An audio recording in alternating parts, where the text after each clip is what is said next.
پھر تمہارے سارے عمل بتا دیں گے۔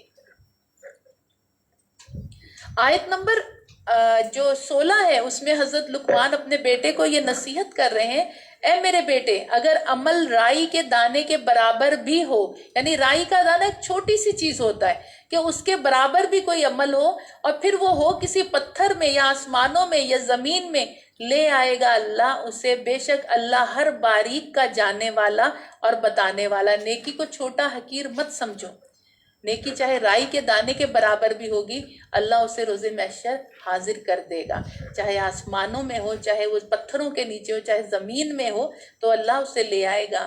اور اسی طرح گناہ کا کام بھی چاہے کتنا چھوٹے سے چھوٹا ہوگا وہ بھی سامنے لے آئے گا۔ لیکن نیکی، یہاں سے مراد نیکی ہے کہ نیکی کو حقیر مت سمجھو، چھوٹی سے چھوٹی نیکی کو بھی حقیر مت سمجھو، یہ روز محشر اس کی اہمیت کا تمہیں پتہ چلے گا۔ پھر کہا جا رہا ہے آیت نمبر 18 میں، اپنے بیٹے کو اور نصیحت کر رہے ہیں حضرت لقمان، اور مت بے رخی کرنا لوگوں سے اور نہ چلنا زمین میں اترا کر، اتراتے ہوئے زمین میں نہیں چلنا اور لوگوں سے بے رخی نہ کرنا۔ اور کیا ہے، بے شک اللہ نہیں پسند فرماتا کسی اترانے والے اور بڑھ ہانکنے والے کو، جو اپنے آپ کو بڑا سمجھتا ہے، بڑائی کرتا ہے۔ اللہ تعالیٰ کو اترانے والے اور بڑھ ہانکنے والے اللہ کو نہیں محبوب ہوتے۔ اللہ تعالیٰ کو تو عاجزی والے، انکساری والے اور زمین پر عاجزی کے ساتھ چلنے والے پسند ہیں۔ تو کہا کبھی بھی اترانا نہیں زمین پر۔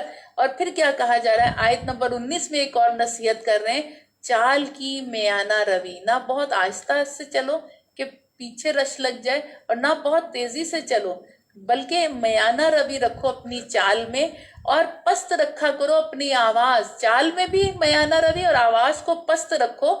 کیوں؟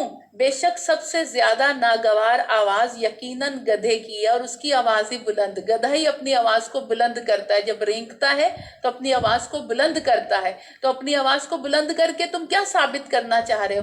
جس کو سنا رہے ہو وہ سن رہا ہے، اب چیخ چلا کر، تیز بول کر کیوں؟ آپ دیکھیں اکثر جو لوگ بہت محفلوں میں دوسرے کی بات کاٹ کے اپنی بات شروع کر دیتے ہیں اور دوسرے کی آواز سے اپنی آواز کو اونچا کرتے ہیں، ان کے اندر احساس کمتری ہوتا ہے، اور بہت زیادہ وہ بہت سارے برے جذبوں کے مالک ہوتے ہیں۔ یہ محفل کے آداب میں نہیں کہ کسی کی بات کو کاٹ دو اور کسی کے سامنے وہ بات کر رہا ہے اس کے سامنے آپ اور اونچی اونچی آواز میں بولو کہ لوگ اس کی بات کو چھوڑ کے آپ کی سنیں۔ آداب مجلس بھی ہوتے ہیں، بولنے کے آداب بھی ہوتے ہیں، چلنے پھرنے کے آداب بھی ہوتے ہیں، اور بازاروں میں چلنے کے بھی اور کھڑے ہونے کے بھی آداب ہوتے ہیں۔ تو یہی کہا کہ کیا ہے، چیخو مت، تیز نہ بولو، بے شک تیز تو گدھا بولتا ہے اور سب سے ناپسندیدہ آواز بھی گدھے کی ہی لگتی ہے۔ تو یہ کہا جا رہا ہے۔ اچھا، اس سورت کا جو آغاز ہے، اب تھوڑے سے مضامین، آیات تو ہم نے دیکھی، تھوڑے سے اس کے مضامین کی طرف چلتے ہیں۔ اس سورت کا جو آغاز ہے قرآن کی حکمت والی آیات کی طرف توجہ دلا کے کیا گیا کہ یہ حکمت والی کتاب ہے، اس پر توجہ دلائی گئی کہ آخر قرآن کی سیدھی سچی حکمت و دانائی سے معمور باتیں تمہاری سمجھ میں اہل مکہ کیوں نہیں آتی؟ سیدھی سچی باتیں ہیں، اور کیا ہے، دانائی اور حکمت سے بھری ہوئی باتیں ہیں، یہ تمہاری سمجھ میں نہیں آتی۔ آیت نمبر 6 میں بتایا گیا ہے کہ انسانوں ہی میں سے کوئی ایسا بھی ہے جو دل فریب کلام خرید کر لاتا ہے تاکہ لوگوں کو اللہ کی راہ سے بغیر علم کے بھٹکا دے۔ یہ لفظ لہو الحدیث کا اطلاق بری اور فضول اور بیہودہ باتوں پر ہوتا ہے، مثلاً گپ شپ، خرافات، غلط ہنسی مذاق اور داستانے، افسانے، ناول، گانا بجانا۔ تو وہ نضر بن حارث جو ایران سے، فارس سے جو قصے کہانیاں رستم و سہراب کے لاتا تھا کہ میں بھی لوگوں کو سناؤں گا تو لوگ میری طرف اکٹھے ہوں گے، جیسے نبی پاک عاد و سمود کے واقعات سناتے ہیں معاذ اللہ، تو یہ کہا جا رہا ہے کہ یہ کیا کرتا ہے، یہ کھیل کود سے معمور، بغیر کوئی اس کی باتیں جو فضول باتیں اور بیہودہ باتیں، ایسی داستانیں، اس طرح کی ناول، یعنی وہ افسانے، وہ ناول اور افسانوں میں ہوتا کیا، جھوٹ، اصل کچھ نہیں ہوتا۔ تو ایسی چیزیں، ٹائم ویسٹ، ضائع ہوتا ہے ٹائم اس میں۔ تو یہی کہا جا رہا ہے کہ ایسے لوگوں میں کچھ ایسے بھی ہیں جو اپنے ٹائم کو ضائع کر دیتے ہیں فضول چیزوں میں۔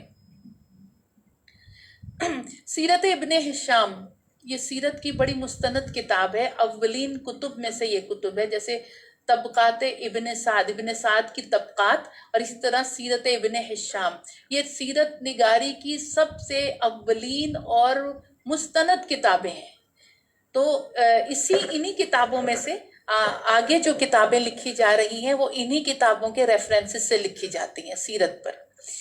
تو اگر آپ نے سیرت نگاری پر اوتھینٹک کتابیں پڑھنی ہیں تو طبقات ابن سعد یا ابن سعد کی طبقات، یا پھر اور سیرت ابن ہشام، یہ سیرت نگاری کی مستند کتابیں ہیں۔ تو سیرت ابن ہشام میں ہے کہ جب رسول اللہ صلی اللہ علیہ وسلم کی دعوت کفار کی مخالفت کے باوجود پھیلتی چلی گئی تو نضر بن حارث نے قریش سے کہا، تم محمد صلی اللہ علیہ وآلہ وسلم پر جادوگر، کاہن، جنون زدہ وغیرہ کے الزامات لگاتے ہو۔ تم لوگ جانتے ہو کہ محمد صلی اللہ علیہ وسلم کا بچپن سے لے کے جوانی تک زمانہ تمہارے سامنے گزرا ہے، اور کاہنوں اور ساحروں کی حقیقت سے بھی لوگ آگاہ ہیں۔ ان تمام الزامات سے کوئی بات بھی محمد صلی اللہ علیہ وسلم میں موجود نہیں، کوئی بھی تم لگا نہیں سکتے ان پر بات۔ اس کا علاج صرف میرے پاس ہے، یعنی تم جس وجہ سے پریشان ہو اور تم جو الزام لگا رہے ہو، الزام تو ان پہ بالکل بھی جو تم لگا رہے ہو وہ بالکل بھی نہیں لگتے۔ اور دوسری بات یہ کہ مجھے اس کا ایک علاج سمجھ میں آ رہا ہے، مجھے ذرا مہلت دو۔ وہ کچھ دن بعد وہ عراق گیا اور وہاں سے اجمی بادشاہوں کے قصے، رستم، سہراب، اسفندیار کی داستانیں لا کر قصہ گوئی کی محفلیں سجانا شروع کر دیں، تاکہ لوگ وہاں سے ہٹیں اور اس طرف راغب ہوں معاذ اللہ، تاکہ لوگ قرآن کو چھوڑ کر قصے کہانیوں میں مصروف ہو جائیں، دل بھی بہلاتے رہیں اور قبول حق کی نعمت سے بھی محروم رہیں۔ اب دیکھیں فی زمانہ بھی قرآن کتنا پڑھ رہے ہیں اور ٹیلی ویژن کتنا دیکھ رہے ہیں، فیس بک میں سنی سنائی خبریں کتنا پڑھتے ہیں، ایک جو پوسٹ ہوتی ہے اس کو تسلی سے، آخر میں جھوٹ کتنا لکھا ہوتا ہے۔ اچھا اب تو اس طرح کا ظالم غضب کرنا شروع کر دیا کہ آپ کو کسی چیز میں تجسس میں ڈال کر اگر آپ یہ جاننا چاہتے ہیں تو پھر نیچے لکھا ہوتا ہے تفصیلات کے لیے پہلے کمنٹ کو پڑھیں۔ آپ کا وقت اور ضائع کرواتے ہیں، اور جب آپ وہاں جاتے ہیں تو کچھ بھی نہیں ملتا، لیکن ہاں آپ کا وقت ضائع ہو جاتا ہے۔ تو یہی تو وہ کر رہا تھا نضر بن حارث، کہ قرآن کو لوگ چھوڑیں اور قصے کہانیوں کی طرف متوجہ ہوں۔ آج ہم بھی یہی کر رہے ہیں۔ اور پھر بعض سادہ لوگ اتنا وہ ہوتے ہیں کہ مطلب یہ پوسٹ ہم نے فیس بک سے پڑھی ہے اور یہ اسلام کے نام پر آئی ہے تو یہ دین ہے، حالانکہ چاہے فیس بک پہ ایسے دشمنان اسلام لوگ بیٹھے ہوئے ہیں کہ جو جھوٹی اور اسلام دشمن لوگ یہود و نصارہ کی سازشوں سے پوسٹ بنائی گئی ہیں اسلام کو نقصان پہنچانے کے لیے، اور آپ فیس بک پڑھ کے اسلام میں داخل ہو رہے ہیں، گوگل سرچ کر کے اسلام کی باتیں لوگوں کو دے رہے ہیں، خود تو گمراہ ہو رہے ہیں۔ خود تو ایک حدیث پوری اتر رہی کہ انسان کے جھوٹا ہونے کے لیے یہی کافی ہے کہ سنی سنائی کو بغیر تحقیق کے آگے بیان کر دے، اور لوگوں کو بھی گناہ میں ملوث کر رہے ہیں۔ تو کتنا ڈبل گناہ آپ لے رہے ہیں اپنے کندھوں پر۔ کیا جواب دیں گے؟ اللہ تعالیٰ اگر پوچھے گا کہ یہ جو آپ نے آگے بھیجی تھی خبر، کیا اس کی تحقیق کر لی تھی کہ بغیر تحقیق کیے بھیجی تھی، تو کیا کہیں گے؟ تو یہی چیز کہی جا رہی ہے کہ یہ بھی یہی چاہتا تھا کہ لوگ قرآن سے دور ہو جائیں اور قصے کہانیوں میں مشغول ہو جائیں اور قبول حق کی نعمت سے بھی محروم ہو جائیں۔ نضر بن حارث یہ چاہتا تھا۔ صحابہ اور تابعین میں سے اکثر نے لہو الحدیث کی تفسیر گانا بجانا وغیرہ بھی کری ہے۔ ایک تفسیر اس کی یہ بھی ہے کہ گانا بجانا۔ تو آج معاشرے میں خرافات، بے حیائی کو سرکاری سرپرستی حاصل ہے۔ آپ دیکھیں جس چینل کو دیکھیں آپ، وہاں میوزک اور گانا بجانا۔ آپ ایک اگر دینی پروگرام بھی دیکھ رہے ہیں تو آگے بریک آتا ہے تو ایڈورٹائزمنٹ، اس میں کیا کیا طوفان بدتمیزی ہو رہا ہے۔ تو یہی چیز کہ اس کو سرکاری سرپرستی حاصل ہے، اور ثقافت اور سیاحت کے نام پر عریانی کی کثافت اور بے حیائی کو فروغ دیا جا رہا ہے۔ یہ کہتے ہیں ثقافت ہے ہماری، کیا کہتے ہیں یہ ہماری ثقافت ہے. تو ثقافت اور سیاحت کے نام پر عریانی کی کثافت یعنی گندگی کو فروغ دیا جا رہا ہے اور نوجوان نسل کے جذبات کو بھڑکا کر ان کو اسلامی ورثے سے دور کیا جا رہا ہے. اسلامی ورثے سے دور کیا جا رہا ہے اور ادب و آرٹس کے نام پر مغربی طرز فکر کی اشاعت کا سامان کیا جا رہا ہے. مسلمانوں کو چاہیے، بڑا المیہ اور لمحہ فکریہ ہے ہمارے لیے کہ ہم آرٹس ہے، یہ تو فن ہے. یہ ناچ گانا کہاں سے فن ہو گیا؟ یہ بے پردہ عورتیں جو ناچ رہی ہیں، جو معاذ اللہ جن کے جسم میوزک پر تھرک رہے ہیں، یہ کہاں سے ہماری ثقافت ہو گئی؟ تو یہ تو ایک خطرناک جال ہے شیطان کا، جو کہ دجالی فتنہ ہے، جو پھیلایا جا رہا ہے ہماری نوجوان نسل کو تباہ کرنے کے لیے. تو مسلمانوں کو چاہیے کہ اپنی ہر روایت اور رسم پر صرف اسلامی اور دینی نقطہ نظر کے مطابق عمل کریں.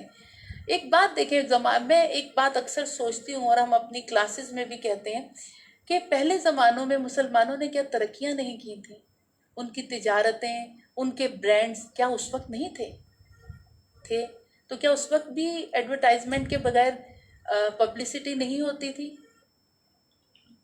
اور سب سے بڑی ذات جو ہے بعد از خدا بزرگ تو ہی، قصہ مختصر، حضور سرور کائنات صلی اللہ علیہ وآلہ وسلم سیدہ خدیجہ کا سامان تجارت لے کر گئے اور پھر اس مال میں، جس مال میں کوئی عیب ہوتا وہ بھی بتاتے تھے، جو خوبی ہوتی وہ بھی بتاتے تھے. تو کتنا منافع ہوا، کئی گنا زیادہ منافع ہوا. تو پھر اس کے بعد بھی امام اعظم ابو حنیفہ کپڑے کے تاجر تھے، اور بھی ہم دیکھیں بڑی ہستیاں گزری ہیں جو بہت مالدار تھے، تجارت جن کا کام تھا اور ساتھ میں دین کو بھی وقت دیا کرتے تھے. تو کیا انہوں نے کوئی ایڈورٹائزمنٹ کری؟ کوئی اس طرح عورتیں خواتین بے پردہ اشتہارات میں لیں؟ کیا گانا میوزک لگایا اور پھر ان کا برانڈ چلا، پھر ان کی کمپنی نے ترقی کری، پھر ان کا تجارتی مال عالمی منڈی میں فروخت ہوا؟ اس سے پہلے بھی تو اتنی ترقیاں، کتنے مالدار لوگ تھے. تو وجہ یہ ہے کہ یہ تو ساز باز ہے یہود و نصارہ کی اور مشرکین کی کہ مسلمانوں کی نسلوں کو تباہ کیا جائے عریانیت. اور جس طرح ہم سورہ اعراف میں پڑھ کر آئے ہیں، سورہ اعراف میں ہم نے یہ پڑھا ہے کہ اے ایمان والو، اے اولاد آدم، شیطان کے وار میں نہ آنا، اس نے جنت میں تمہارے والدین کو، حضرت آدم اور حضرت حوا کو بے لباس کیا، اب وہ تمہیں کرنا چاہ رہا ہے. وہ چاہتا ہے تم بے لباس ہو، تم میں عریانیت آئے، تم میں بے حیائی آئے، اور وہ چاہ رہا ہے اور ہم کر رہے ہیں. اللہ پاک ہم پر اور ہماری نسلوں پر رحم فرمائے اور ہمیں عریانیت اور بے حیائی کے فروغ سے بھی اور اس میں ملوث ہونے سے بھی بچائے. تو اب یہ کہا جا رہا ہے کہ یہ دینی نقطہ نظر کے مطابق عمل کرنا چاہیے. سورت میں جن کا نام لقمان ہے، یہ کون شخص تھے؟ اب یہاں تھوڑی سی حضرت لقمان کے متعلق تفصیل کہ بعض نے انہیں عاد کے خاندان سے بتایا. عاد سے کیا ذہن میں آ رہا ہے؟ قوم عاد کے خاندان سے بتایا. کچھ انہیں حضرت ایوب علیہ السلام کا بھانجا بھی کہتے ہیں. حضرت ایوب کا بھانجا کنہیں؟ حضرت لقمان کو. مگر جمہور علماء کے نزدیک، جو جمہور یعنی جمہوریت اکثریت علماء کی اس بات کے مطابق ان کے قول ہیں کہ وہ افریقہ کے علاقے نوبہ، نون واو با ہا، افریقہ کا علاقہ نوبہ، اس کے باشندے تھے. اسی لیے سیاہ فام تھے، موٹے موٹے ہونٹ تھے حضرت لقمان کے، اور وہ وہاں کے تھے دانا، صاحب عقل اور دانش انسان تھے، اور ان کی حکمت و دانائی کا چرچا عرب میں مشہور تھا. پورے عرب میں ان کی حکمت اور دانائی کا چرچا تھا، اور ان کی ناصحانہ یعنی نصیحت آموز باتیں جو ہیں اپنے بیٹے سے جو کرتے تھے، وہ یہاں اس صورت میں آئی کہ بیٹا خدا کے ساتھ کسی کو شریک نہ کرنا، بے شک شرک بہت بڑا ظلم ہے. اور پھر آپ نے اپنے بیٹے سے یہ کہا کہ کوئی چیز رائی کے دانے کے برابر بھی ہو یا کسی چٹان میں یا آسمانوں میں یا زمین میں کہیں چھپی ہو، اللہ اسے نکال لائے گا. بیٹا نماز قائم کر، نیکی کا حکم دے، برائی سے منع کر، اور جو مصیبت پڑے صبر کر. لوگوں سے منہ پھیر کر بات نہ کر، یعنی متکبرانہ انداز سے منہ پھیر کر، ناگواری کے ساتھ لوگوں سے بات نہ کر، اور نہ زمین پر اکڑ کر چل، زمین پر اکڑ اکڑ کے نہیں چل۔ ایک عباد الرحمن کی جو خوبی ہے وہ زمین پر اکڑ کر نہیں چلتا، وہ زمین پر عاجزی کے ساتھ چلتا ہے، انکساری کے ساتھ چلتا ہے۔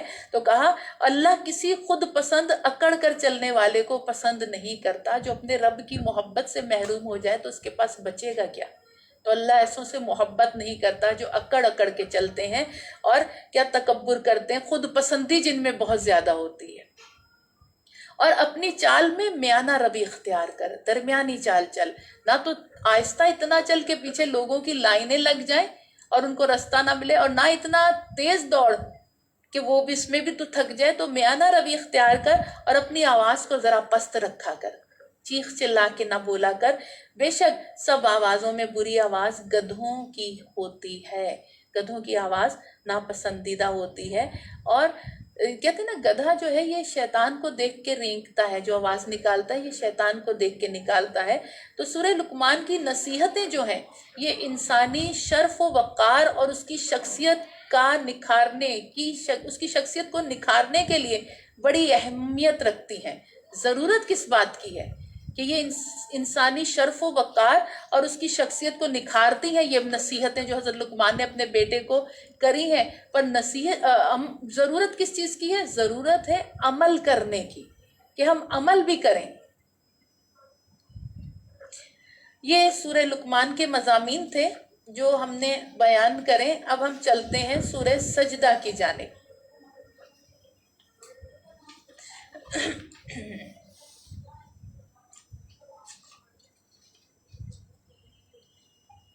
سورہ سجدہ یہ بھی مکی صورت ہے اور اس کی آیات 30 ہیں، 30 آیات اور 3 رکوع ہیں سورت کے۔ اس سورت کے متعلق آتا ہے کہ یہ سورت جو ہے اپنے پڑھنے والے کی قبر میں وکالت کرے گی اور کہے گی کہ اے اللہ اگر میں تیری کتاب میں سے ہوں تو اس شخص کے متعلق میری شفاعت قبول فرما، اور اگر میں تیری کتاب میں سے نہیں ہوں تو مجھے کتاب سے مٹا دے۔ یعنی اپنے پڑھنے والے کی وکالت کرے گی، اور یہ کیا ہے کہ ظاہر اللہ اس صورت کو تو کتاب سے نہیں مٹا سکتا، اس بندے کے حق میں اس کی شفاعت قبول کر لے گا۔ یعنی ایک صورت بھی بندے کی شفاعت کرے گی تو نبی مکرم شفیع روز محشر اپنے امتیوں کی شفاعت فرمائیں گے۔ تو کہا جا رہا ہے کہ یہ کہے گی، اور پھر ایک اور بھی آ رہی روایت کہ یہ صورت ایک پرندے کی مانند ہوگی اور اپنے پر اس شخص پر پھیلا دے گی کہ اس کی شفاعت قبول کر لی جائے گی اور اس شخص کو عذاب سے محفوظ کر دیا جائے گا۔ سبحان اللہ۔ آیت نمبر 1 یہ سورت کا آغاز بھی حروف مقطعات سے شروع ہو رہی ہے یہ، اور آیت نمبر 5 کی طرف ہم چلتے ہیں۔ اللہ تعالیٰ فرما رہا ہے کہ وہ رب جو ہے یدبر الامر من السماء الى الارض ثم يعرج الیہ فی یوم کان مقدارہ الف سنۃ مما تعدون۔ کہا جا رہا ہے کام کی تدبیر فرماتا ہے آسمان سے زمین تک۔ کون؟ اللہ۔ یہ اللہ کی سنت ہے، یدبر الامر، کاموں کی تدبیریں فرماتا ہے آسمان و زمین تک، اور پھر اسی کی طرف رجوع کرے گا اس دن کہ جس کی مقدار 1000 برس ہے تمہاری گنتی میں۔